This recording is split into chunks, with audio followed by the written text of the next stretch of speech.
All right, let's dive right in. Welcome to This Explainer. Today, we're tackling a journey that is, literally, life-changing. We're looking at the path from an absolute financial emergency, specifically that terrifying reality of almost losing a home, all the way to building lasting, multi-generational wealth. It's an incredible progression, and as we'll see from the resources we're breaking down today, it is totally possible. So here's the million-dollar question. How do we actually get families out of a severe financial crisis and into lasting stability? I mean, it's one thing to just slap a Band-Aid on a problem, right? But it's a whole different ballgame to move a family out of pure survival mode, where they're just desperately trying to keep a roof over their heads, to a place where they are thriving, supported by their community. We're going to look at exactly how to stop foreclosure in its tracks, and then how to flip that momentum into a lifelong foundation of stewardship. So here's our roadmap for This Explainer. First, facing the foreclosure crisis. Second, strategies to save homes. Third, the math of modification. Fourth, exploring your real options. Fifth, the power of stewardship. And finally, empowering the church community. All right, part 1, facing the foreclosure crisis.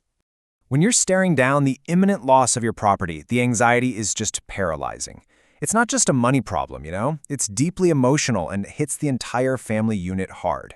And what's honestly terrifying is this number, 48 hours. In the source material from foreclosure specialists, we see that homeowners sometimes face emergency auctions with literally just 24 to 48 hours to halt a sale. I mean, just imagine the panic. It feels like all hope is totally lost. But the data shows us that even in these extreme, absolute zero-hour situations, there are actual mechanisms designed to hit the brakes. Which brings us to part 2, strategies to save homes. Because look, while the threat of losing a home in a matter of hours is severe, the response doesn't have to be total chaos. Saving a home follows a very deliberate 4-step process that professionals use to stop the sale, cut through that paralysis, and help the homeowner get control back. It kicks off with a simple, no-obligation consultation just to assess the damage. But step 2, that is the game changer, emergency action. This is where specialists file the exact necessary documentation to postpone the auction and buy you that critical time.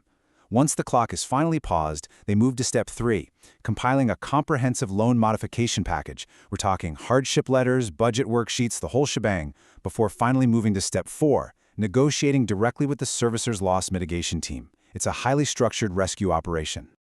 Next up, part 3, the math of modification. Here's a little secret. Saving a house isn't magic. It isn't about just hoping the bank takes pity on you. It is entirely about the math. And the absolute most important term you need to know here is DTI, or debt-to-income ratio. This is simply the percentage of your gross monthly income that goes toward paying your housing debts, your principal, interest, taxes, and insurance. The source material reveals that most lenders operate with a super strict 31 to 35% target for modification approval. If your proposed payment doesn't fit into that exact little window, the modification gets denied. It is really that black and white. And we can see exactly how this math plays out in the real world.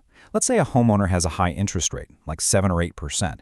Their DTI is going to be way up in the 40s. According to the lender's rules, they simply cannot afford the home.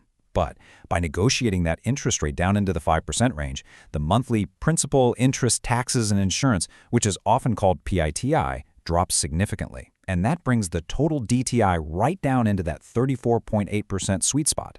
That right there, that is the exact mathematical moment a family gets to keep their home.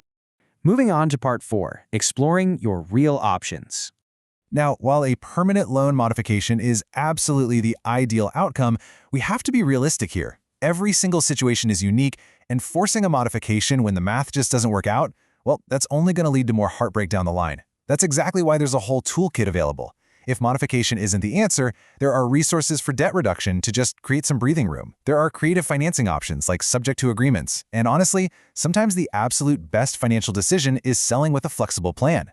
Transitioning toward a clean, managed sale protects whatever equity you have left rather than just losing it all to the bank. The whole goal is making an informed decision, not a desperate one. All right, part 5, the power of stewardship. Saving a home from foreclosure is incredible, don't get me wrong. But it's fundamentally reactive, right? It's putting out a fire. Ensuring that families actually thrive long-term, so they literally never face that fire again, requires a massive shift in focus.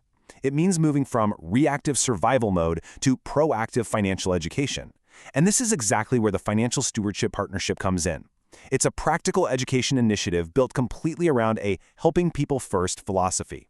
It essentially takes the incredibly complex world of finance and breaks it down into accessible, actionable steps for everyday families who might never receive this vital kind of financial literacy. The overarching goal of all these educational resources is super powerful, empowering you to buy a home no matter where you are starting. Whether you're dealing with past foreclosures, maybe you have high debt, or you just feel completely locked out of the housing market, this practical coaching proves a point. With the right blueprint, homeownership isn't just some privilege for the few. It is a completely attainable reality for anyone willing to learn the steps. There's just this beautiful contrast here between the foundational groundwork and the big visionary outcome. On one hand, you're doing the gritty, hard work, learning debt reduction, understanding business funding, grasping the dry mechanics of money management. But the result of all that hard work? It's achieving true financial freedom and actually building generational wealth. It connects that everyday, sometimes tedious financial discipline to the deeply emotional, incredibly rewarding goal of a secure family future. And finally, Part 6, Empowering the Church Community. Now, you might be wondering, where does this education actually happen? Who's guiding these families? Well, the source material highlights that the church plays a surprisingly pivotal and really powerful role in this entire financial journey. Churches are uniquely positioned to partner with these financial initiatives because, think about it, they already provide community support and accountability. By bringing practical coaching right into the congregation, the church's impact goes way beyond just Sunday mornings. It actively transforms lives throughout the rest of the week.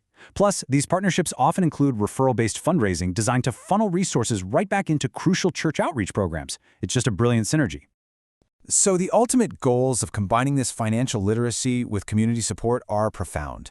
We're talking about creating stable homes where children can actually thrive. It's about achieving true financial freedom, giving members the tools to start and grow their own businesses, and building wealth that truly lasts for generations. But the absolute bottom line here, the most crucial takeaway, is that strong, financially stable families naturally lead to a stronger church and a much more resilient community overall. I really want to leave you with this powerful thought straight from the source material. When we invest in people, we invest in the kingdom. Saving a home, restructuring your debt, learning how to budget. These aren't just secular, boring financial chores. They are profound acts of stewardship. When a community invests the time to educate and lift its members out of a financial crisis, the ripple effects are just monumental. We've covered quite a journey today, from the absolute panic of a 48-hour auction notice to the beauty of building generational wealth. Now it's time to look inward. What step will you take today to build a stronger financial future for your family and your community? Whether it's seeking out a consultation, sitting down to create a budget, or even bringing financial education to your local church, the tools are right there. The math works. The choice is yours.